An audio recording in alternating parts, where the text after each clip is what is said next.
أيضا حققت صورة ومقطع فيديو لشابين حاصرتهما السيول في منطقة حائل السبت رواجا واسعا على مواقع التواصل الاجتماعي، وتناقلتها وسائل الإعلام عبر العالم.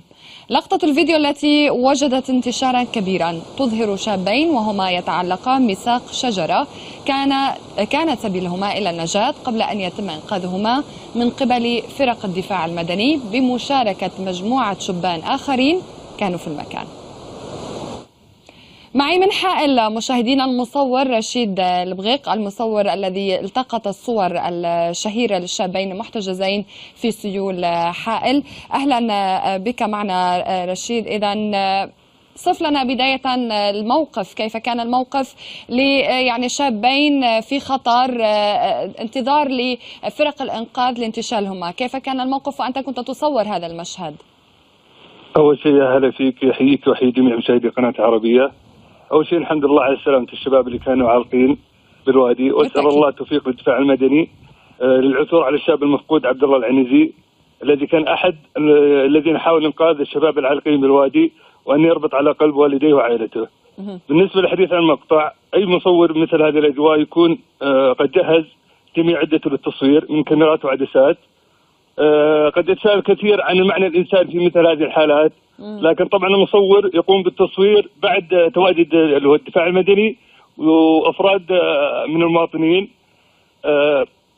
طبعا الدفاع المدني جلس أكثر من 4 ساعات وهو يحاول إنقاذ. أنا حاولت أوثق اللحظة هذه لنقلها للمشاهدين.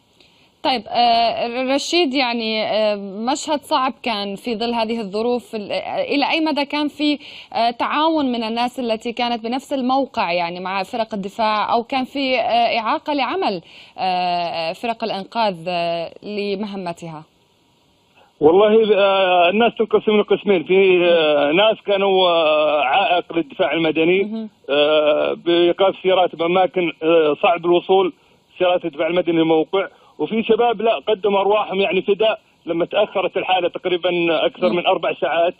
طبعا احنا بمنطقة حائل نفتقد لطائرة للدفاع المدني، هي سببت يعني التأخير هذا لمدة 4 ساعات. لو كانت الطائرة موجودة كان من البداية كان إنقاذ الشباب، لكن في شباب لا قدموا أرواحهم فداء يعني أنهم يساعدون شباب العالقين بالوادي.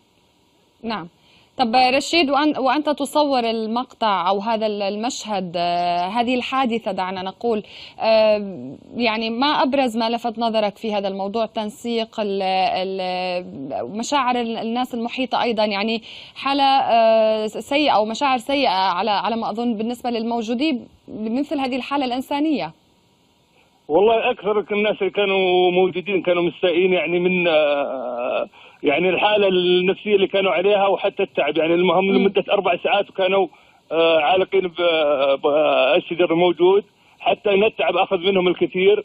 كانوا يستنجدون يعني بصوت عالي ومسموع لدرجة أنه يعني بالأخير كانوا الناس يخافون أنهم خلاص يعني قواهم تنتهي ويطيحون بالوادي، لكن نقول الحمد لله والشكر اللي الله فكهم. يعني بقيوا عالقين تقريبا 4 ساعات رشيد، صحيح؟